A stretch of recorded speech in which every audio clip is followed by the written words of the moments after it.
Voilà, j'ajoute que le ministère français des Affaires étrangères, le Quai d'Orsay, a ouvert ce soir une cellule de crise afin de centraliser les informations et les actions relatives à ces enlèvements. Contact peut être pris, quand vous le souhaitez, avec la cellule de crise au 45 50 34 60, 45 50 34 60.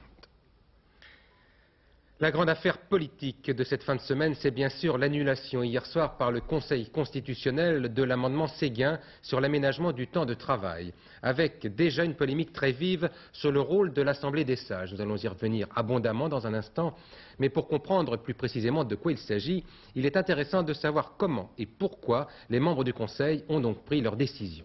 Explication de Daniel Brem, juste le temps de vous rappeler que le Conseil constitutionnel est composé de 9 membres nommés par le Président de la République, par le Président du Sénat et par le Président de l'Assemblée nationale. 3 x 3.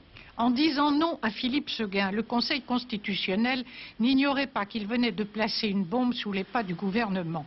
Cette décision, prise en l'absence de Louis Joxe malade, par 4 voix contre 4, la voix du président Badinter étant prépondérante, intervient en effet dans le cadre d'un conflit ouvert entre le chef de l'État et le Premier ministre.